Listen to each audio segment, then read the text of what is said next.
Сегодня мы познакомимся с некоторыми глаголами. Варжен – любить, сарен – жить, саун – идти, ахурканен – учиться, кушен – работать, архаин – действовать. Глаголы следует учить в неопределенной форме, и окончание здесь «н». У глагола в астинском языке 3 времени – прошедшее, настоящее и будущее. Сегодня мы будем говорить о настоящем времени. Будем склонять глагол по лицам и числам.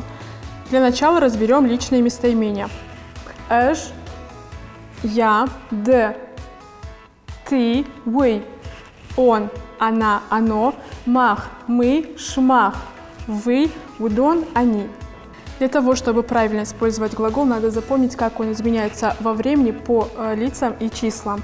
Вы – это «д» – это «ты», «вы». Вы – это он, она и оно. Все это «вы». Да, в астинском языке нет категории род. Я знал, что в астинском языке не обращаются на «вы», но что нет рода, категории такой, это для меня было открытием. Как изменяется глагол во времени? Мы берем неопределенную форму глагола «сарен». Убираем окончание, у нас остается основа слова «сэр», и к нему мы добавляем нужное нам окончание. То есть мы не можем сказать «ты работать» или «он жить». Мы можем сказать «ты работаешь», «он живет». Также и в астинском языке. «Эш сарын зауджикау». Я живу во Владикавказе. «Ды сарыш зауджикау». Так, громче. «Ды сарыш зауджикау». Ты живешь во Владикавказе. «Уй сары зауджикау». Он живет во Владикавказе. «Тынхош мах сарам зауджикау».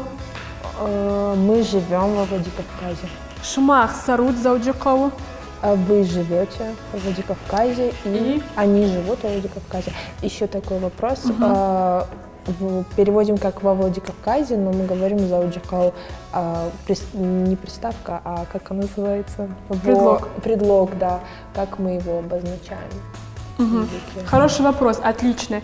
Для этого у нас есть богатая падежная система. В астинском языке падежей больше, чем в русском. В данном случае для обозначения местонахождения мы используем падеж родительный, в русском языке он называется родительным, и окончание «э». Вернемся к падежам на одном из следующих занятий. Пока продолжим.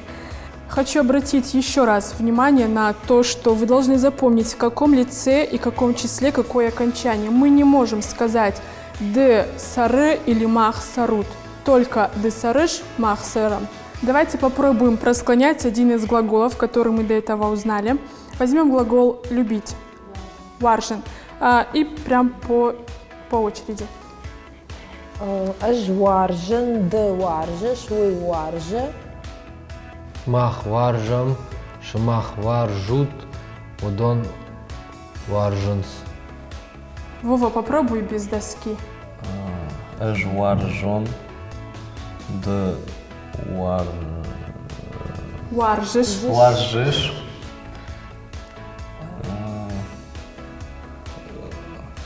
Я дальше не помню.